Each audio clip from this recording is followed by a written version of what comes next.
Kabupaten Gianyar tidak hanya disebut sebagai bumi seni dan kota pusaka dunia, juga merupakan daerah tujuan wisata. Kini Gianyar dinobatkan dan menyandang sertifikat World Craft City atau WCC atau Kota Kerajinan Dunia.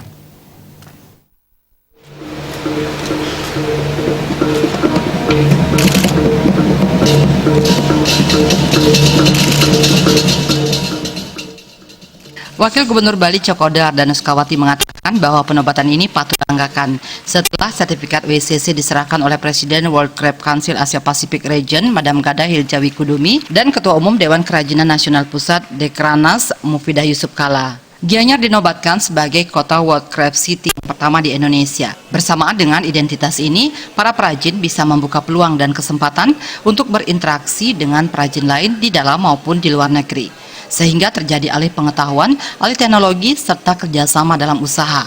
Nantinya WCC akan digunakan untuk memenangkan persaingan menembus pasar global. Selanjutnya, penetapan Gianyar sebagai kota kerajinan dunia karena dinilai paling memenuhi kriteria dalam upaya pengembangan industri kerajinan sehingga mampu memberikan manfaat bagi masyarakat banyak. Sehingga Gianyar dianggap pantas menyandang predikat kota kerajinan dunia, mengingat segala bentuk seni dan kerajinan hidup dan berkembang dan didukung banyak oleh seniman-seniman muda yang kreatif dan inovatif.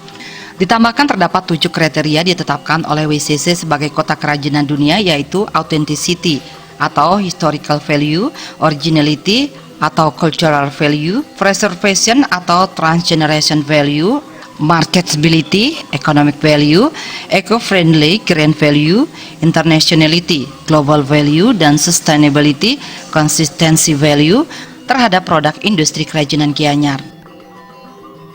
Ya tentu ini kan mempunyai nilai yang bertaraf internasional. Tentu ini kalau ditindaklanjuti kemudian dengan langkah-langkah nyata, misalnya Gianyar akan membangun craft centernya, misalnya pusat perdagangan kerajinan tangan di Gianyar. Tentu akan menjadi hal yang khusus membedakan Gianyar dengan kabupaten yang lain. Kalau Kelungkung kita dikembangkan sebagai culture centernya, kita harap Gianyar akan menangkap kesempatan ini sebagai pusat kerajinan tangan untuk Bali. Kita pusatkan di Gianyar sehingga zonasi atau karakteristik pembangunan wilayah di Bali ini masing-masing kabupaten mempunyai identitas masing-masing. Sampai 2018 jumlah industri kerajinan di Kabupaten Gianyar sebanyak 36.890 unit dan mampu menampung tenaga kerja sebanyak 81.946 orang. Hampir semua jenis industri kerajinan mulai kayu, emas, perak, tenun, endek, bambu, pangan, kulit, dan lainnya. Menggunakan pewarna alam dari daun-daun. Karya ini disebut sustainable fashion, which is known by Trihita Karana concept. Harmony among people and harmony with nature. Gung Krisna, Bali TV.